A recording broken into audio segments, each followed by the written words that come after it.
You had said that if you were going to release the counter report, it was going to focus on obstruction. Here's what the president had to say about that after the Mueller report was released. Right. They're having a good day. I'm having a good day, too. It was called No Collusion, No Obstruction. But, Mayor, that's not true. The Mueller report makes it clear, especially on the issue of collusion, that obstruction, that he's leaving it to Congress. And I want to pick up on the report. The conclusion that Congress may apply the obstruction laws to the president's corrupt exercise of the powers of office accords with our constitutional system of checks and balances and the principle that no person is above the law. So Mueller invites Congress to look into this, and the president, in terms of Congress, hasn't been exonerated at all on the issue of obstruction. Well, you never get exonerated. He demonstrated in the case of Comey that he could fire someone and did not interfere in the investigation because immediately it was taken up by someone else. He told Lester Holt that he realized... Well, sir, I'm not asking about Comey. I'm asking about Mueller. I'm pointing out with his prior conduct. He removed Comey, and he said, I realized it'll lengthen the investigation. And now if he had fired Mueller, he would have expected somebody else came and took it over. The guy had conflicts of interest. The guy hired a highly partisan, biased It also had come out. It also had come out. I understand you're trying to make the case, but we do have limited time here. I'm not trying to make the case. I'm trying to tell you there's an alternative explanation. There's another alternative explanation which Mueller makes. And Mueller's explanation is that 2 days earlier, the report has come out in the paper that now Mueller is investigating him for obstruction of justice, and for the first time in this investigation, for the first time, the president directly is a target of the investigation.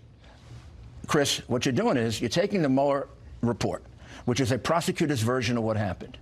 You're giving it full credit, and you're not giving me a chance to explain the other side, which is very, very strong and was left out by the prosecutor. One of your arguments has been that the obstruction of justice can't have happened because there was no underlying crime. That's what you say. You said that he was being framed and he was fighting back. Let's look at what you said, sir.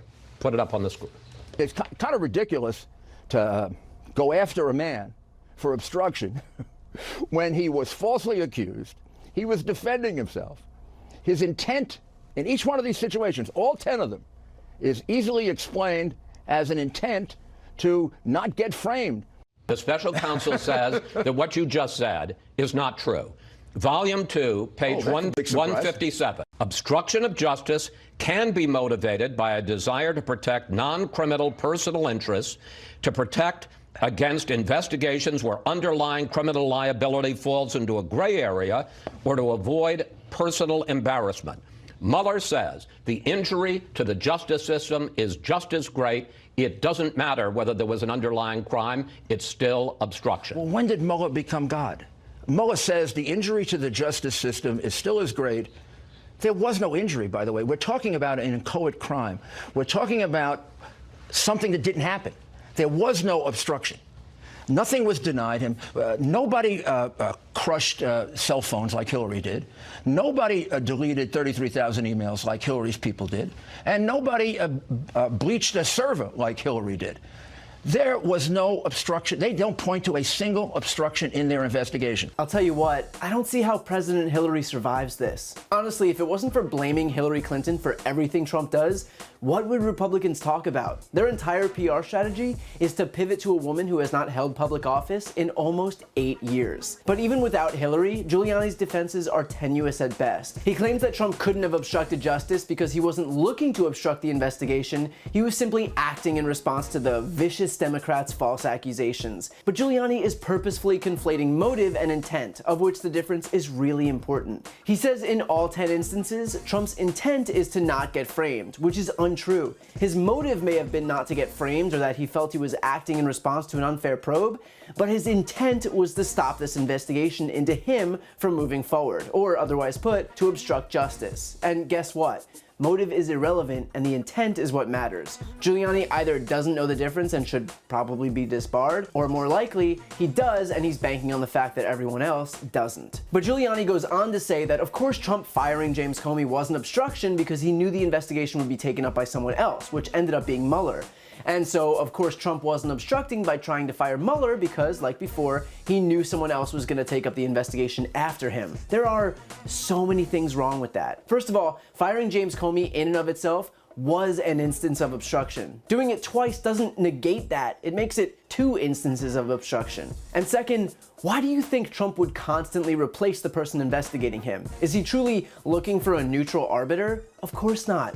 Robert Mueller is a registered Republican. He was appointed by Rod Rosenstein, who Trump himself appointed as Deputy Attorney General. Trump was looking for a lackey, just like literally everyone else he surrounds himself with, and he would have kept going until he got it. He'd have appointed Don Jr. if he could, so let's not pretend that the guy was interested in a nonpartisan examination of the facts. And third, just like Chris Wallace mentioned, 2 days before Trump tried to have Don McGahn remove Mueller, it was revealed that Trump was a target of Mueller's probe. That's why he wanted him removed. To pretend otherwise is nothing more than very poorly written political theater. And finally, Giuliani's most fragile argument that Trump didn't obstruct justice because he didn't follow through with firing Mueller. But A, that wasn't by his own doing. He did order Don McGahn to remove Mueller on 2 occasions. It was only because McGahn threatened to resign that Trump didn't follow through.